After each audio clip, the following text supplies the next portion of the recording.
Good afternoon, this is Colton with Bill Brothers Roofing and Solar doing a digital roof inspection here for a customer out in Escondido that is having an active leak in their bathroom.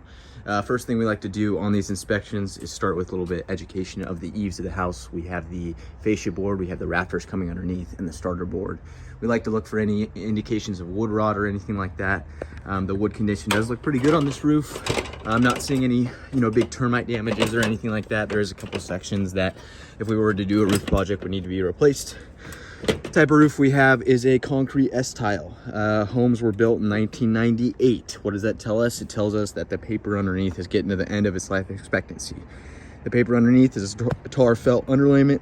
It usually lasts 15 to 20 years when done initially as a track home, and the most economical way to update a roof like this is to reuse the tiles but update the paper underneath.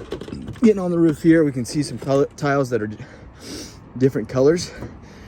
Basically that means that they were cracked or they were replaced during a repair or maintenance that was done on this roof. I pulled one back in the front here just to show kind of what the status of it is. And when they replace them, they don't actually nail them, they just kind of glue them, and that always fails pretty prematurely. But we can still see water staining and water getting in.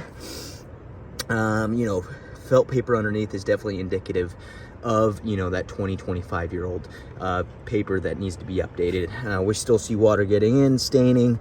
This is definitely showing signs of deterioration. Something that I do want to point out is, during a full roofing project, we would actually widen these valleys.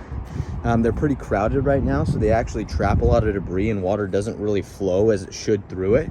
We can see how crowded that is right there. We like to see about 3 to 4 inches to allow any debris, any water, so it doesn't pile up and spread out and actually cause a leak under there.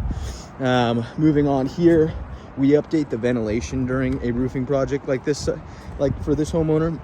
These are dormer vents. We actually updated them. They're more low profile O'Hagan vents.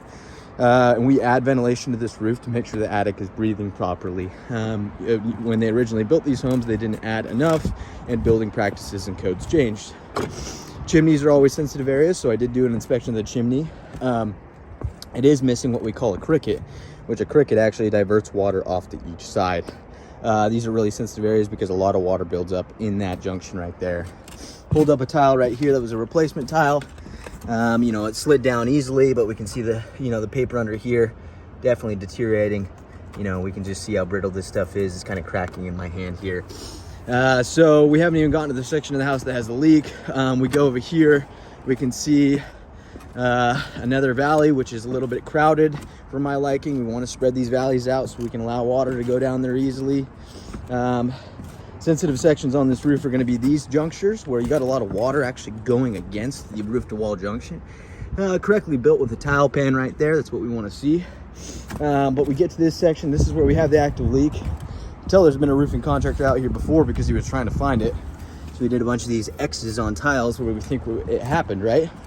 Well, this one had a couple X's right here, and this is where water's getting in. We can see the deterioration of this paper right here, severely deteriorated. A lot of water staining, debris getting underneath here, so water's been getting in. So definitely this section needs to be lifted up and paper replaced with any damaged wood to prevent any further leaking in that bathroom. To do it properly, we would actually take it up all the way to the ridge along this whole section, right? And we will do a lift and reset, is what's it called. Reusing the same tiles, updating the paper with a new synthetic paper. But my professional recommendation is we are seeing the paper consistent over there, the paper consistent on that side of the roof. It's definitely time to probably look and invest in the full roofing project and update this roof with the 50-year paper. And that way you don't have to worry about any leaks on any other junctions on this roof. Because, if we were to do this section, well, the stress is that we have another leak, the next year over there. So the most cost-effective way, in our experience, is to actually look at the full project instead of doing Band-Aids on all different sections of the roof. I will go ahead and send this to the homeowner with some options and solutions, and we'll go from there. Hopefully we can get this fixed for the homeowner. Thank you.